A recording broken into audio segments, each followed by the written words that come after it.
président de la République Alassane Ouattara est en France. Il est invité par son homologue à l'occasion du lancement de la Fondation franco-africaine pour la croissance. En France, justement, où nous ferons le point de la 5e conférence semestrielle du président français François Hollande. La page santé de ce journal s'ouvrira dans le département de Bokanda, où la Suisse vient de réhabiliter la maternité de Kwadio-Blekro. Bienvenue à tous et merci de vous informer sur RTI2. Pour commencer en images, le président de la République, Alassane Ouattara, est en France pour le lancement de la Fondation franco-africaine pour la croissance. Le chef de l'État y est sur invitation de son homologue français François Hollande. La Fondation franco-africaine pour la croissance matérialise un engagement pris lors du sommet de l'Élysée en décembre 2013. Elle marque la volonté de mettre en place un réseau d'entreprises pour des échanges entre la France et l'Afrique. Et toujours en images, on reste en France où le président français était ce matin face à la presse pour sa 5e conférence semestrielle, la première depuis les attentats terroristes qui ont secoué la France début janvier. L'école, la défense, le développement des territoires, entre autres, au menu de son intervention. Retour en Côte d'Ivoire où le gouvernement poursuit la sensibilisation face à la vague d'enlèvements et de meurtres d'enfants. Le ministre de la Solidarité, de la Famille, de la Femme et de l'Enfant, Hannou Loto, a rencontré les chefs religieux traditionnels et les responsables des mouvements associatifs. La ministre qui en appelle à la responsabilité des parents. C'est sur un ton grave que la ministre Anne-Désirée Ouloto s'adresse ce 3 février aux responsables religieux, traditionnels et associatifs. La ministre de la Solidarité, de la Famille, de la Femme et de l'Enfant veut faire d'eux des relais pour la sensibilisation des populations devant l'ampleur du phénomène d'enlèvement d'enfants qui sévit en Côte d'Ivoire depuis plusieurs semaines. Après avoir dépeint la situation en relevant quelques cas d'enfants enlevés et mutilés, elle appelle d'abord les populations au calme. Si nous restons tous sereins, l'État pourra faire son travail. Et les populations pourront collaborer dans la sérénité. La collaboration État-famille doit être renforcée. Cette collaboration État-famille pour une meilleure efficacité des actions du gouvernement, la ministre l'entend sur 2 volets. Le premier concerne la surveillance des enfants. L'activité de l'enfant fait partie du programme du parent. Qu'est-ce que nous faisons pour ne pas accompagner l'enfant à l'école? Il y a des enfants, quelquefois, à 21 h, on envoie à la boutique. Une meilleure surveillance qui n'exclut pas la sensibilisation de l'enfant lui-même. Il faut informer l'enfant. L'enfant est le premier niveau de sa propre protection. Et parce que parmi les auteurs de ces crimes se trouvent des mineurs, la ministre interpelle en second plan les parents sur l'éducation donnée aux enfants. Un enfant de 17 ans, de 22 ans t'envoie un complet de pain ouas. Il ne travaille pas. Elle est contente. Mais tu es contente pourquoi? Qu'est-ce que nous leur montrons à travers nos comportements, nos actes de parents? Pour terminer, Anne-Désirée Ouloto déplore le recul de la solidarité, une valeur qui serait bien utile pour combattre ce phénomène. Ce n'est pas une affaire de parti politique, ça là. Quand ils attrapent les enfants, là, ils ne cherchent pas la couleur du parti politique. Ils ne cherchent pas la couleur de la religion. C'est une question d'intérêt national. Des messages adressés aux leaders d'opinion présents, mais des messages que la ministre lance surtout aux populations pour une meilleure organisation de la protection de l'enfant en Côte d'Ivoire. On s'intéresse à présent à ce don, celui du Conseil Café Cacao à la Gendarmerie nationale. 6 véhicules de type 4x4 destinés aux brigades, notamment des localités de Mans, Touba et d'Aboisseau, ce qui permettra de renforcer la capacité d'intervention de ces brigades. Konaté Moussa. Attaque à main armée. Agression, meurtre, les producteurs de café et de cacao en sont souvent victimes. Le dernier cas en date, un producteur de cacao assassiné à Soubré et dépouillé de 80 millions de francs CFA. La situation inquiète les autorités ivoiriennes. Pour donc soutenir les actions de sécurisation engagées dans les zones de production de café et de cacao, le Conseil Café Cacao offre 6 véhicules de type 4x4 à la Gendarmerie nationale.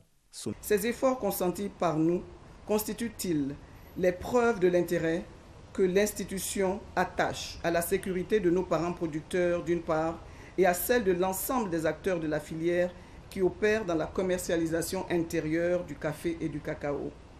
La Côte d'Ivoire est premier producteur au monde de cacao avec plus d'1 700 000 tonnes par an et 3e producteur de café en Afrique avec près de 100 000 tonnes. Les producteurs doivent être en sécurité.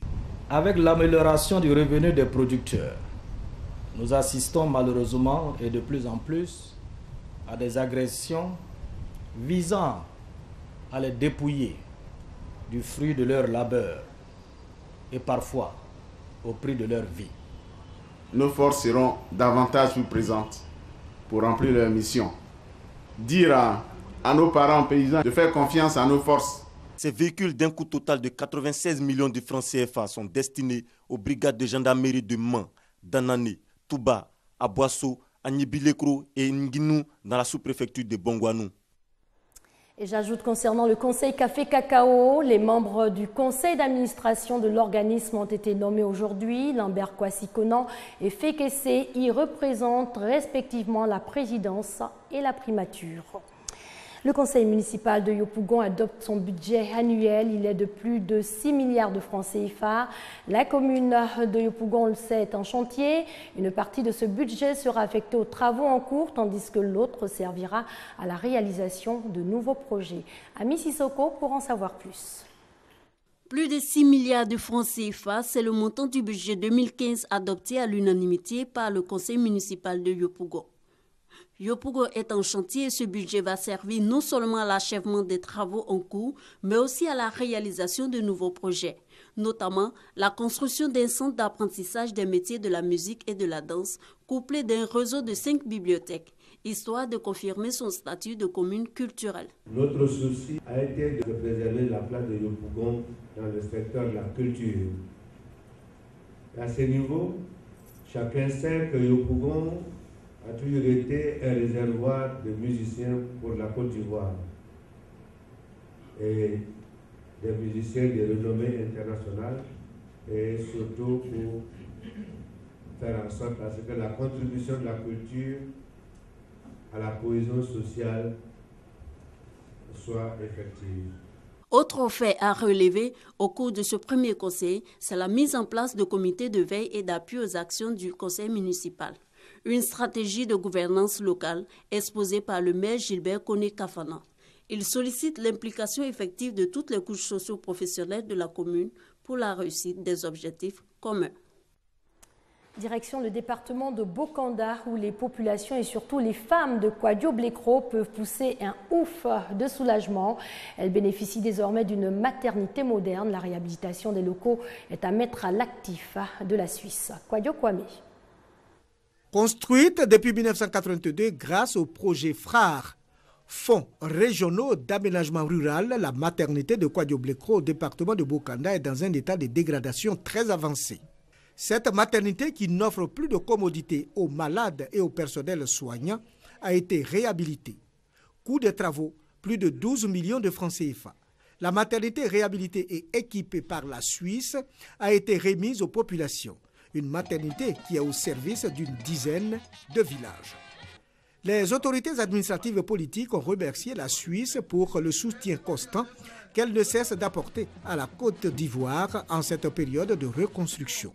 Le préfet de Bokanda, représentant la ministre de la Santé et de la lutte contre le sida, a exhorté les femmes de Kwadio-Blekro à ne plus accoucher à la maison. Une pratique qui met en danger la vie de l'enfant et celle de la mère.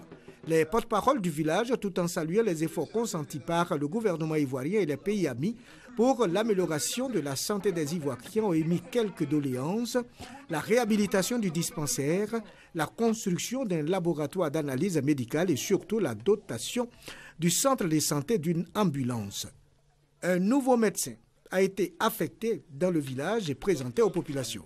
Le riche patrimoine culturel baoulé a donné une note festive à la cérémonie de remise de la maternité réhabilitée de Kwadio-Blekro.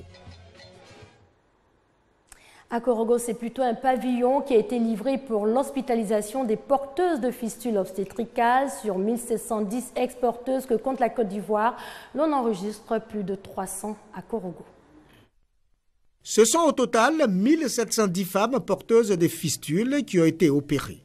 À Korogo, de 2009 à ce jour, plus de 350 femmes ont subi une opération chirurgicale liée à la fistule obstétricale. Parmi celles-ci, Koulibaly Fatoumata. Le jour de l'accouchement, franchement, je ne suis pas allée à l'hôpital. Je suis restée à la maison pendant 3 jours. J'ai vu comme si c'était de l'eau qui coulait en bas de moi avant mon accouchement. Oui. Avec l'excision aussi, je sais que ça peut causer la fistule aussi. Et l'on comprend mieux la joie qui anime ces ex-porteuses qui renaissent. Pour le directeur départemental de la santé, 7 centres sur 9 sont réhabilités et équipés en Côte d'Ivoire à plus d'1 milliard de francs par les partenaires du système sanitaire de la Côte d'Ivoire. Il a surtout insisté sur une nouvelle stratégie de prévention impliquant toutes les communautés pour réduire le nombre de porteuses et le taux de mortalité maternelle en Côte d'Ivoire. Toutes choses qui fondent les inquiétudes du docteur Dakouri, car le combat est loin d'être gagné. Chaque jour, près d'une vingtaine de femmes continuent de mourir dans notre pays des complications des grossesses et de l'accouchement. Ce qui donne un aperçu sur le nombre de cas de fistules qui sont dans nos campagnes, quand on sait que pour un cas de décès, 20 femmes échappent avec une invalidité comme la fistule. Les fistules obstétricales ont volé la fierté et le bonheur de ces femmes, aujourd'hui rendues heureuses grâce à ce partenariat, a indiqué le patron de Coassi. Pour lui, le chemin continue dans plusieurs autres domaines pour le bonheur de tous. Pour l'indépendance économique des ex-porteuses, 176 femmes ont bénéficié de fonds pour des activités génératrices de revenus. En bref, football, la CAN 2015, la Côte d'Ivoire joue la finale dimanche après sa victoire hier sur la République démocratique du Congo par 3-1. C'est ce soir que l'on connaîtra l'adversaire des éléphants. L'issue de la rencontre Ghana-Guinée équatoriale qui se joue en ce moment même nous situera sur le deuxième finaliste de cette 30e Coupe d'Afrique des Nations. Alors hier, les éléphants ont battu les léopards de la République démocratique du Congo par 3-1 à Bondoukou. C'était la liesse populaire après le coup de sifflet final. Connaît par Gasson. Bondoukou, il est un peu plus de 20 heures. Nous sommes à la 60e minute du match opposant la Côte d'Ivoire à la République démocratique du Congo. Match comptant pour les demi-finales de la 30e Coupe d'Afrique des Nations. Dans ce maquis, au cœur de la commune de Bondoukou, de nombreux supporters de la Côte d'Ivoire, tous vêtus en maillot des éléphants, ils donnent leur pronostic. Nous allons gagner 3-1.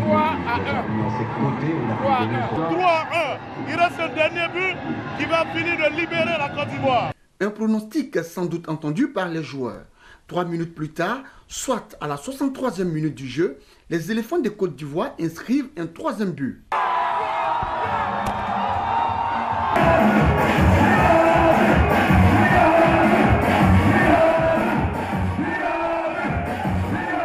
Un but qui pousse d'autres supporters à croire à un 4e. On va gagner, ça c'est sûr. 4-1. Nous sommes à 2 minutes 35 secondes du temps additionnel. Plus que 25 secondes à jouer. 93 minutes enfin. L'arbitre nigérien siffle la fin de la rencontre. La Côte d'Ivoire s'impose 3-1 face à la République démocratique du Congo.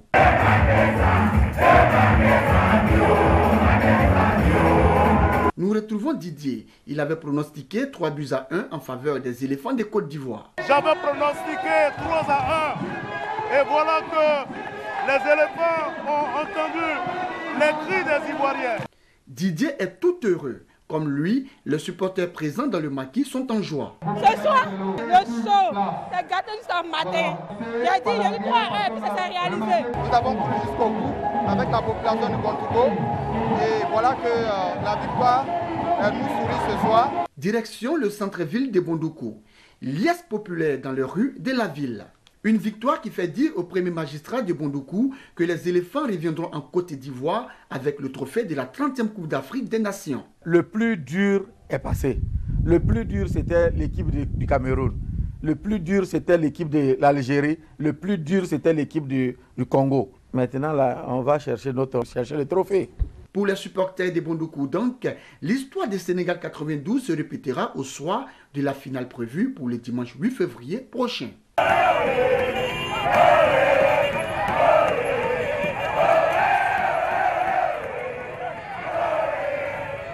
Prochaine étape donc pour les éléphants, c'est ce dimanche au cours de la finale.